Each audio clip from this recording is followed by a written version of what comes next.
I think this is actually a fantastic film to start that tradition off with, which is our Patreon pick of the week, Eyes Wide Shut.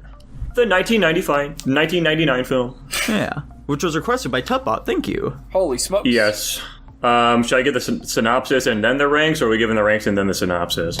Let's just do the ranks before anything else. Okay. No context needed. Personally, I gave this movie an A-. Hang on. Dylan, what'd you give it? Why the fuck? This is exactly what I'm talking about. The percentage I gave wasn't because of there's how many participants in the podcast. It's because you guys think that I changed. I at least say when I change my rating after talking about it. So, anyway, I personally gave this movie a B. Okay. Not like your guys' ratings were gonna change that anyway. So fuck off, Nico. Well, let's see about that, huh? Now, won't we? I said ratings, not review. He was acting like you guys were gonna give your ranks and then I was gonna change mine when I have the option to change it later. He definitely did think that, and you should be ashamed of yourself, Nico. I'm sorry, that's absolutely something that's never happened at any point. Yeah, I gave this one an A-, I'm thinking. I'm not joking, guys. Fuck it's you, bitch, it's very retard. Ooh.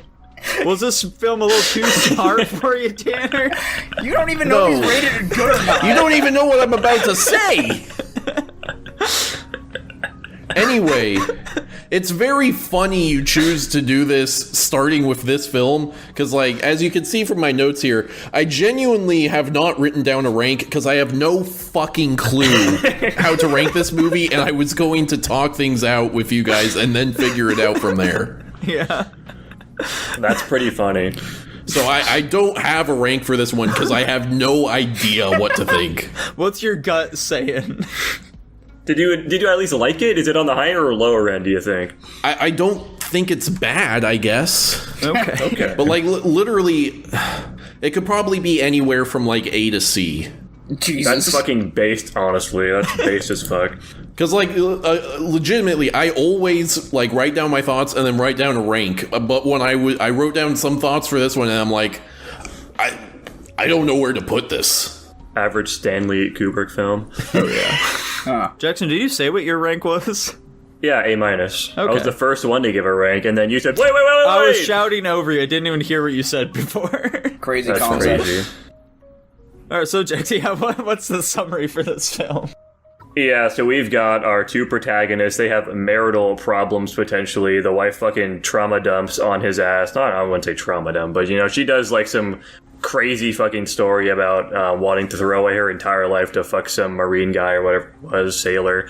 And this sends our main guy into kind of like he's just like in a state of shock, basically. He gets sent on a client call, and then he goes through a series of unfortunate events where he meets up with one of his buddies he hasn't spoken to in a while again. He gets into some fucking, like, cult where they're doing, like, sex rituals and shit with a bunch of, like, rich and powerful people, and then immediately he is fucking escorted out after some chick sacrifices herself to save him. And then he's just trying to figure out the mystery of what's going on here. And that's basically the movie. Fun fact, this is the last Stanley Kubrick film.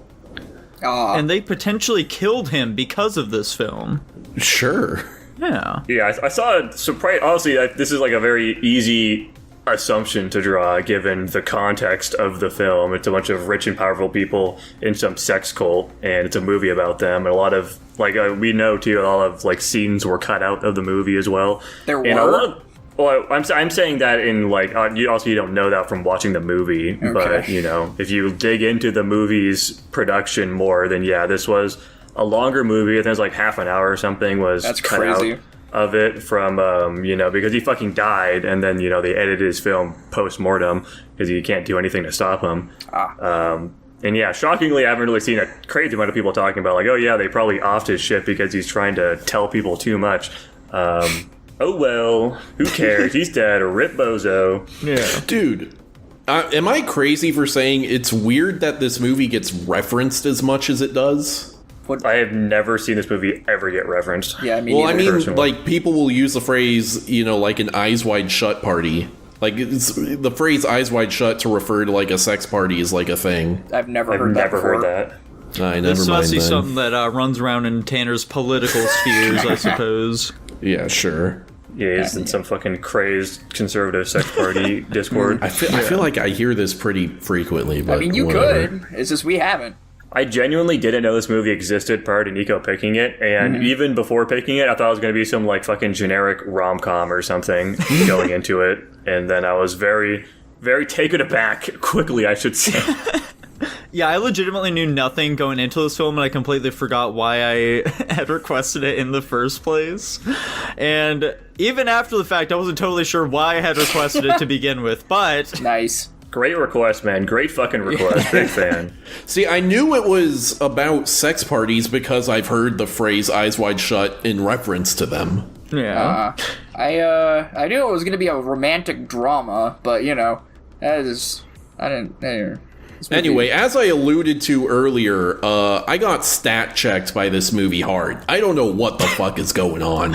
I guess I'd be curious to hear what exactly is going through your mind in regards to this film then, since it sounds like you're the one with like the least concrete ideas about it right now. For one, I don't know what kind of film it's even supposed to be. Because, like, I think the tags say it's like a thriller or a drama, but, like, he gets exposed to these, like, shocking things, sure, but, like, he doesn't really discover anything about them, and they ultimately don't have much consequence on his life either. Well, it's supposed to be an illusion of that, but... Huh? Anyway, and then I think I saw one of the random, like, IMDb reviews that are on Plex, where someone said, the critics have sold this as a psychosexual thriller when it's actually a comedy about Tom Cruise failing to get laid over and over, and I'm like, huh, that actually makes more sense to me if that's what this film is supposed to be, because there were plenty of parts of this that I was laughing at. I wouldn't Yeah. say failing to get laid. I think that's a poor way to word it, but okay. What do you mean? He didn't have any sex. Yeah, because most of the time he was refusing to, because, you know, he wanted to uphold his marriage because... Yeah, he was fumbling, dude. He has no riz. I think we have moral, dichotomies on this movie, because I did not enjoy this movie. I sympathize very much with the main Obviously. character. I did not enjoy a majority of this movie. For a big portion of the movie, I was very angry and anxious. But... Let me stop you here, Dylan. What the fuck compelled you to give it a B if you did not enjoy it and you were angry through a large portion of it? Because I'm not gonna necessarily let my emotions influence the way in which the movie is produced. I could recognize that it's a good movie. It's kind of like, what was the one that I just did the other day with, it was a horror movie. What was it? Frozen. It was Nosferatu. It was not. Yeah, Nosferatu. I didn't particularly... I can recognize that was a very well-made film, but I don't have to enjoy necessarily what it contains or what it's about. But, I mean, like I said, I morally was opposed to this movie in a lot of ways. And so I think the thoughts that I have versus the thoughts that you guys have, or at least me and Tanner so far, are going to be different. The way he said, like, he failed, I don't know if you mean that as a joke or not, but that, like, in my mind, he's still trying to not, you know, ruin his marriage. He's putting himself in these situations, though. Yeah, well, it's because he's very confused. And at the end of the day, he never ends up following through with any of them, and that's through, like, his own subconscious, you know, breaking through and making him realize, hey, you probably shouldn't be doing this, let's move on. And so he does.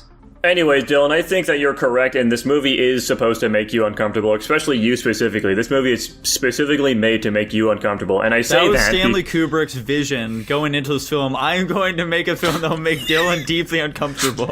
No, the whole point, at least the way I draw, so this is a very ambiguous movie. You can make a lot of different conclusions with this type of film, and that's kind of just Stanley Kubrick's entire works in general. They're very artsy. You can't look at them very surface level, like this is just some wacky, crazy night that Tom Cruise got up to, but also you could look at it more as like a metaphor for things. Personally, I feel like my perspective on it is that the whole point of the movie... Dude, I'm just saying a lot of nothing right now. I'm just talking to talk. We've got... all this crazy shit happening in the background, and you don't know that's happening, but, like, it's happening. Your eyes are wide shut, as they say. AKA, there's, like, the rich and powerful hosting these fucked up sex parties where they're trafficking people. We've got, you know, the fucking dad that was trafficking his daughter in the fucking costume shop. There's all this fucked up shit happening in society, and we're just kind of turning a blind eye to it, or maybe we don't even know that it's happening, but it is. And it's kind of just trying to draw attention to this. It's trying to draw attention to human nature as itself, specifically in the sense of, you know, the wife with that crazy talk she had near the start of the movie about wanting to throw away her entire life just to sleep with that guy that one time. And it's just like a movie about, you know, sexual deviancy, our like animalistic view on sex as a whole, and how it drives society in this fucked up way, personally. Yeah, and speaking to, like, the idea of, like, yeah, these are just, like, things that are happening out in the open that people are just, like, kind of blind to. That's something we'll see throughout the film. There are, like, a bunch of, like, these little things that, like, you have to pay really close attention to notice. If you're, like, really looking around the background, like, whoa, hang on a second, that means this thing, that, like, for example, when fucking Tom Cruise goes to, like, that one lady's house whose, like, father just passed away, the lady who's, like, throwing himself all over him, like, oh, I'm so sad, please fuck me.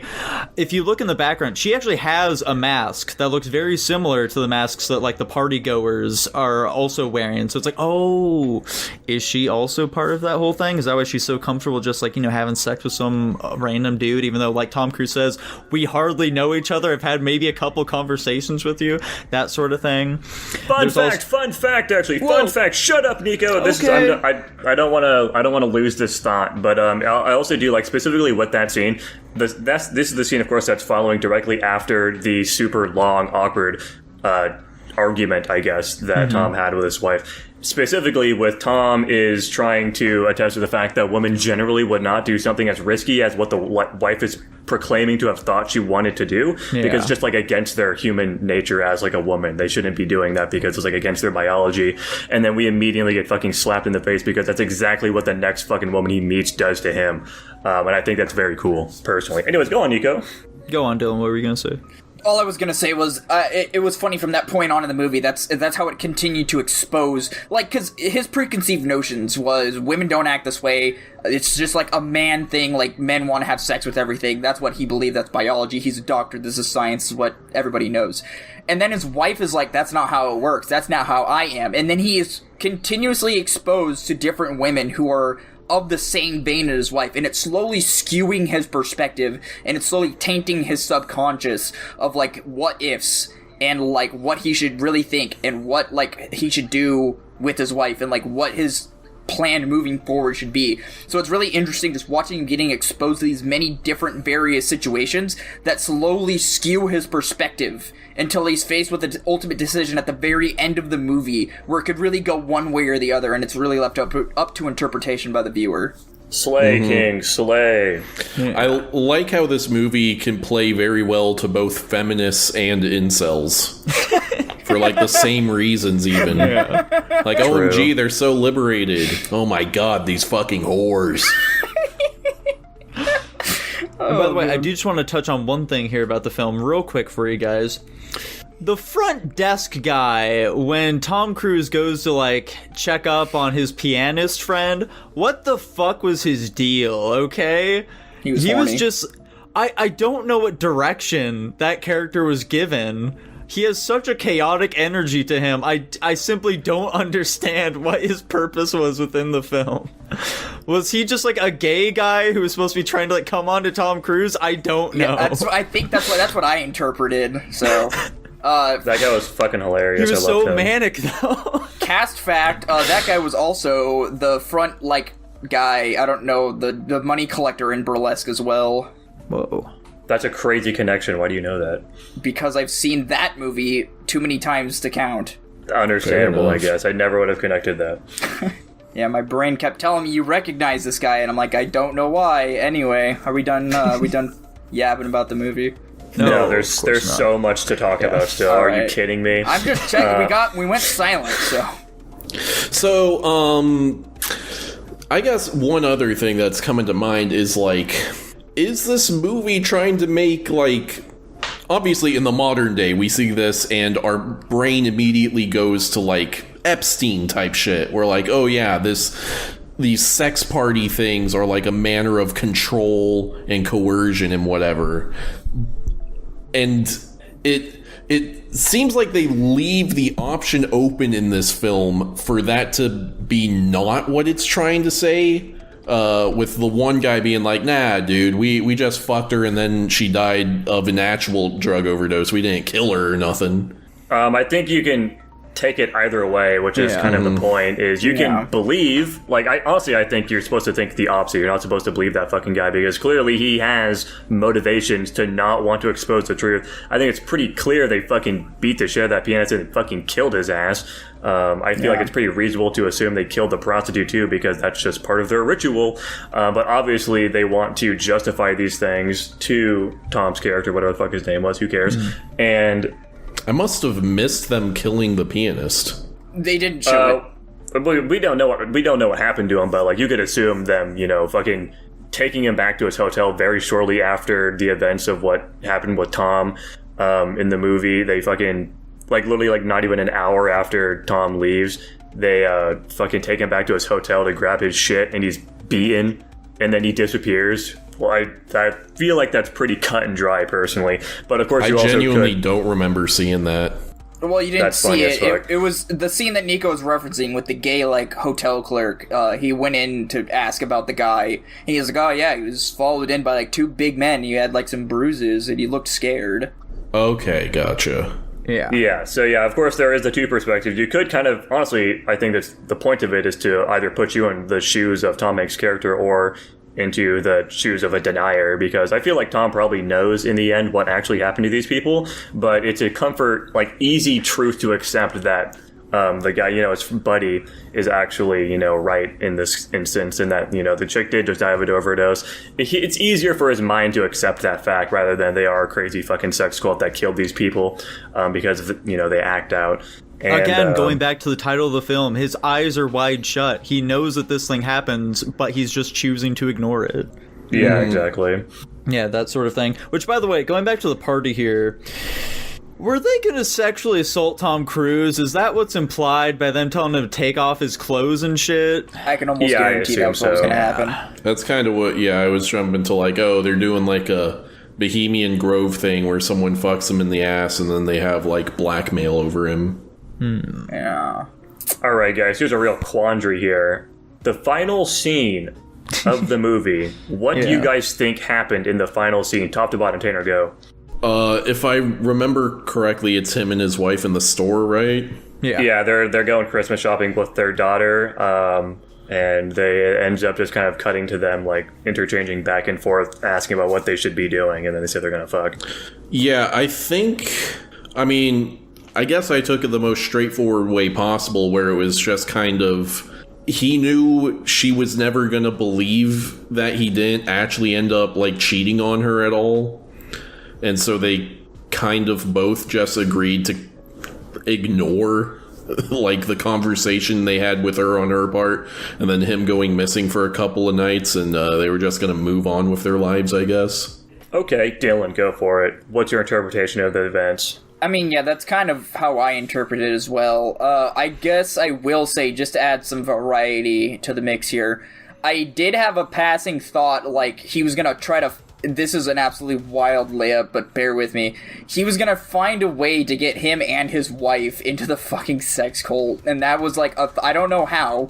I had a flash of a thought, but yeah, my primary, like, thought was him and his wife are gonna set aside their differences, they're gonna acknowledge their character flaws, acknowledge their, like, fucked up, biology, like, we have these thoughts, and we're gonna, like, because, like, there was a point in the movie where, like, oh, it's just a thought.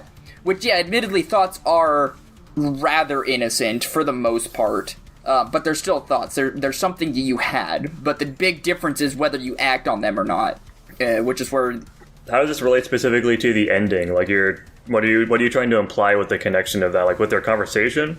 I got off on a tangent there, I apologize. No, I think they just set aside their differences, acknowledged the fact that they had these thoughts but didn't follow through on them, and then just continued to work things out in the relationship and tough it out. Okay, Nico, go. Yeah, so I'm thinking that what happened there is they were very distracted by their conversation, and as you can see, like, things are very busy there. You see, like, their little girl just, like, walk off. They just stop paying attention to her. We don't see her any point after she walks away, and if you look in the background, you will see that there are a couple of dudes back there who were also working for the big sex cult guys, and so... presumably, she's now with them. She's been kidnapped or something. Who knows what they're gonna do with her? Now, the big question is, do we think that Tom Cruise and his wife are cognizant of that fact? Personally, I don't think so. I think they were just too distracted by the conversation. What do you think, though, Jackson? Did they sell off their daughter to the sex cult?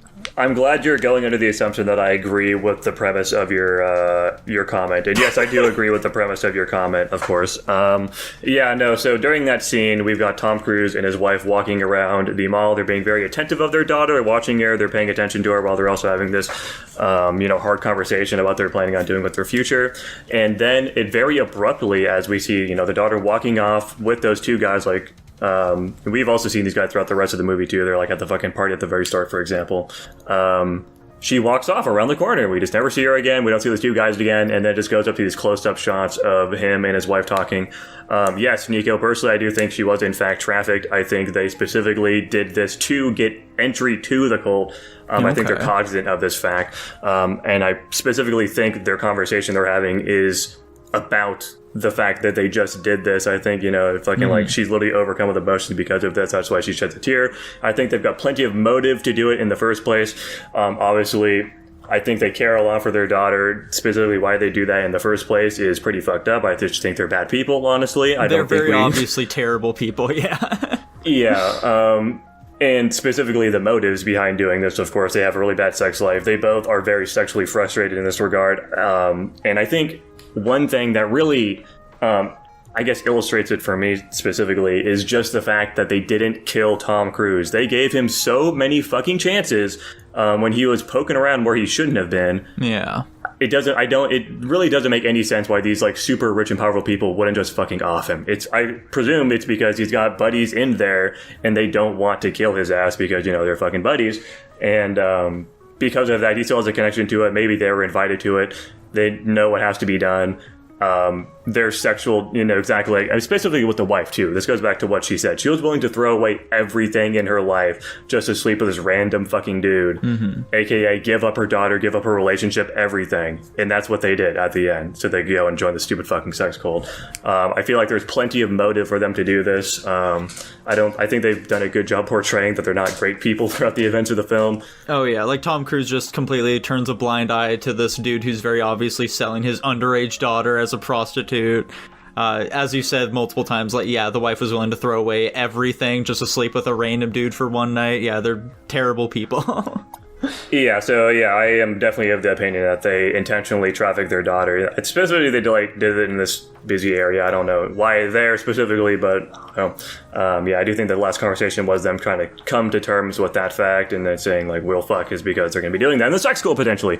I do think this theory is funny. Of course, it is just a theory. None of this is actually confirmed at all, but I do think it's funny, the dichotomy of people with the ending of this film, where like there's half the people that are like, yeah, no, she clearly walked off with those two dudes, and the other half is like, what the fuck are you people talking about? They know she didn't, and it like makes me think they like watched an edited version of the film or something, where like that scene got cut out or something. It's very funny. I think it's just because the film doesn't draw attention to it. They wouldn't think that that's what's happening. Yeah, I mean, it's happening in the background when we're focusing on the main characters talking. Who are speaking. Yeah. So it makes sense. Interesting. Yeah, I definitely did not catch that at all. I mean, I didn't catch it on my first watch through either. I was only brought up to this because I watched a few reviews breaking it down. Yeah, I was actually about to ask, are you guys like actively noticing this background shit you're mentioning while you're okay, so it's absolutely like reviews that you're looking at afterwards. Yeah, I mean, from a blind watch, I definitely knew there was some fucked up shit happening. I was very curious about what they were talking about, specifically with the ending. I did draw, like Dylan did, I also was drawing connections to the fact that potentially they were talking about being in the cult in some manner. I also thought it was weird that they'd just completely cut out the daughter for such a long time. Like, literally when I was watching that scene, I was like, what the fuck, where's the kid? That's what Where'd she run after? I was I was uncomfortable with that. And seeing all these like theories based around the ending kind of reinforced, these already beliefs that I had in my head. It kind of like clicked things into place personally.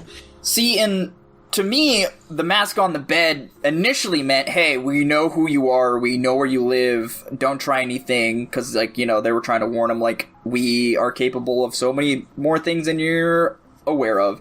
But now that you were going through that, I do see it being like a, hey, this is your invitation to join us, however, there needs to be a payment. And yeah, no, I feel you on the whole ending where it's just like, I didn't realize at the time, obviously, but like, yes, the daughter walking off, and like, what kind of triggered it was the look back. Like, as she walks off before they flash back to just a conversation with them, the daughter looks back at them, and it's kind of like, it's such a nonchalant, like, goodbye notion, but... Yeah. But even, like, I mentioned this too, but what really sells it for me is just the fact that they're, like, paying a lot of attention to her at first, and then they get to that aisle, and then they just fucking stop. Like, it just completely cuts her out, like she doesn't exist at all anymore. Which, you know, to them, she doesn't. I feel like that's intentional for a reason. Yeah. So, Tanner, what has all this discussion done for you personally? This movie's peak, S-. It's definitely interesting, I guess. I don't know that ultimately it got me all that invested, to be honest, though. Mm-hmm. And also, I don't know that I really liked it all that much either. Also, it's so fucking long, dude. It is a pretty long film. There are a lot of long establishing shots. Like, there's just shots of him fucking walking around the city, which I will say, I called out when we were watching. I was like, wow, this doesn't really look like a city. It looks like a fucking set. It is, in fact, a set. It's not actually New York. I'm fucking based for that. I knew it. I called it out. It's a very pretty looking set, though. Man, there's just a lot of, you know, shots of him fucking walking around. There's a lot of just long shots of us just looking at him thinking. We don't know what he's thinking. He's not saying anything. He's just walking around, which I actually like that. I think it adds a lot to the movie. But and I can't understand the plot. Allegedly, the reason for that is because there was supposed to be a narration done for the film that would be like over a lot of those scenes. I'm glad they didn't do that, personally. Yeah. I found those parts kind of engaging, honestly, just because, like, it very much reminded me of, like, when I was at my dark period in college where, like, yeah, I'm just, like, I'm not walking, but I'm, like, just driving around the city looking for sex, which is not a good place to be in life. Did you ever find any hookers on the side of the street or anything? No. Did you ever go to a costume store late at night? That shit was fucked. No. Oh my god. True. I agree. Okay, anyways, let's talk about the fucking cinematography of this movie. I think it's very well done, personally. Oh my gosh. I think they do a really good shot, or a really good job with just, like, framing shots specifically. Like, the fucking scene, I think a really obvious one to point out is just a scene of, you know, Tom's character walking in to the fucking open with everyone staring at him. You just really get that feeling of dread that something is horribly wrong. Yeah. Which it is. Just like the entire sequence of him walking through that mansion was really well done, because they're just like doing these cool sweeping shots around everything. I liked it a lot. Mm-hmm. Just like you really get in the atmosphere of everything with, you know, him walking around the city. I like the close-up shots of him in the car they do a few times. It's just a very interestingly shot movie, which I'm not shocked by because it's a fucking Kubrick film. The acting is very well done too. I think all the characters did a pretty good job. I'm kind of iffy on Tom Cruise specifically, though. I'm assuming this is just a direction thing they were giving him. But, like, he's just always making this fucking face all the goddamn time, and it kind of annoyed me. Like, he's always just has, like, this, like, nonchalant attitude towards everything, and I think that's kind of the point of his character, but also it's just fucking annoying. And speaking on that point of things that annoyed you, the score for this film, that fucking chime or whatever the fuck thing that they were playing throughout the film was so annoying. I hated that shit. Jackson pointed it out to me at one point. It's like, maybe it's a piano. I don't fucking remember what exactly it was, but I hated it. I hated it so much. I'm not nearly at the level of vitriol Nico has for it, but I did find it a little annoying. It took me out of the scenes. It definitely hurt the immersion just how much they played it. Like, I do think it works in some scenarios because they do a good job of ramping up the tone of that piece specifically, because it is really just like that one specific, like, dun dun dun dun thing they do all the fucking time, but they, like, match the tempo to the events that's happening that you're watching, you know. So if you're getting, like, into, like, a more intense scene, like, for example, they played that when he walked into his bedroom and there was the mask on the on the bed, and you heard the piano start like ramping up in intensity because it's like a stressful moment, and you can like see that in his face. I think it works in that, but yeah, I definitely wish there was a bit more variety. It kind of just turned into like a fucking meme noise at a point for me. I was like, yeah, I can't take it seriously anymore. Like, I know what they're doing, but like it doesn't really work because I just like, come on, yeah, I heard this one fucking 50 times in the last 2 hours. Oh, I do also like the long, drawn-out conversation. I'm a big fan of that type of thing in movies. I think it's a very good way of just building out a character. It's a really good way of letting actors flex their acting muscles, and I think all of these scenes are very well done. Specifically, the standout one for me, honestly, my favorite scene in the entire movie was just Tom talking to his buddy at the pool table. Yeah, I was going to mention that one. I really like that scene. I think it does a really good job just like presenting his buddy as just like a fucking terrible human being, with his justifications. You can see him thinking about it, like trying to make up an answer for it. Yeah. Tom's realization of everything, I assume he's also, you can kind of see it down his face that he's wrestling with the fact that he doesn't truly believe what his buddy's saying, but also like he wants to like rationalize it somehow anyways, because it's human nature to not want to assume that his buddy is involved in some sex cult that kills people. Yeah. I also keep saying buddy. I don't know if they're necessarily friends. He's a client of his. I don't know. I assume they're buddies because he keeps getting invited to this party, but what do I know? They're esteemed doctor friends. But yeah, I think it's an entertaining movie. I agree. Honestly, I gave it an A-, which seems low for how much I'm jacking this movie off. But yeah, I agree. The pacing is a little slow. I'm super not sold on Tom's acting. Again, I don't know if that's like direction or not. I just felt it was kind of weird. It kind of took me out of the immersion a bit, I would say.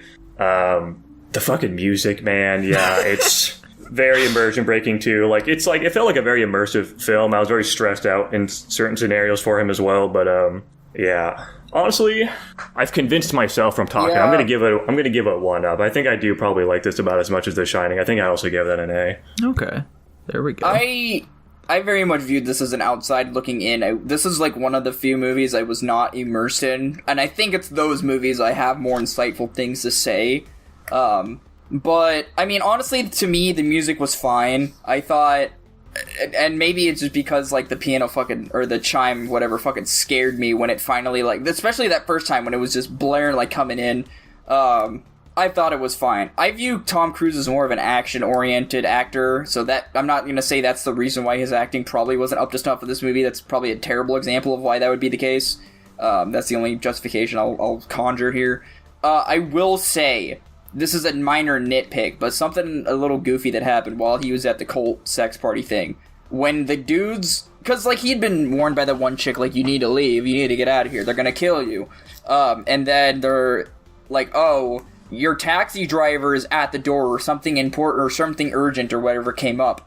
And my immediate thought was, why would they allow the taxi driver to the door if you need a password to get in through the gate? So why didn't he immediately start formulating like, oh shit, they're on to me, I need to get out of here? Instead, he went along with it. And what the fuck was he supposed to do at that point? I mean, I don't think they even let the taxi driver to the gate. I think they were just lying so that they could get him back to the lobby. Well, no, I know, but like, why wasn't that Tom Cruise's train of thought is what I am asking. If he knew you needed a code to get through the gate to get to the front door, I think I just don't think he knew what he was getting himself into. Like, the whole point in what they're trying to represent is that he was just way in over his head. He didn't know even the premise about what this party was. He walked in, he tries to blend in because he realizes kind of what it is, and he's fucked. And they even demonstrate that more in the scene that I was talking about, like the pool table, where they show how obviously he was picked out immediately. Like, even like the very first scene, he gets fucking called out. Like, the second he walked in there, he walked into the fucking the spider's den. He was fucked from the start. I'm sure he was thinking these things, especially because he had some prostitute hounding him about it. But like, what the fuck is he supposed to do? Leave when he had the chance. I don't think he could have gotten out if he wanted to. Personally, I think he would have gotten tackled. I also think it speaks just to the character's ego. Like, he thought he could fucking get away with it. He thought he was passing for it. True. Clearly, he's wrong about that. Yeah. All right. So, Dylan, Jackson gave his rating. What are you thinking for yours? You know, I didn't give this movie enough credit. I know I said I tried not to get too emotional about this movie, but I think I still had some emotional resentment towards the movie. And after talking about it, I realized that this movie's a little better than what I gave credit for. I'm actually just going to up it to an A- and call it good. That's insane. I'm sticking with A- personally. Tanner, how about you? Have you figured out where you're going to be putting this? I think I'm going to slap it in B. Okay. Because, like, yeah, it's very well done. It's a bit of a thinker, but ultimately I don't much care for it.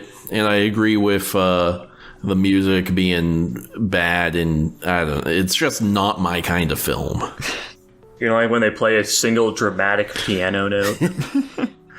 I didn't like that it was, like, recognizable, you know, classical music. I was like, you can't do something original for this? You can't, like, play some reggae or something? You fucking reggae hacks. really gets me in the mood. Hell yeah. Anyways, it landed at an A- overall, which I think is the same rank as The Shining.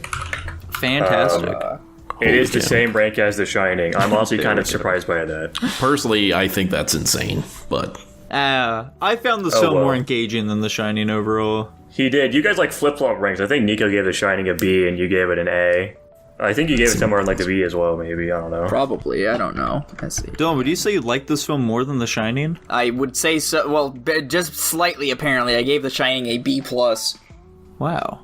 I think you guys are out of your fucking minds. Tanner, There's you went no into way this is better ranking than without The Shining. having one, so...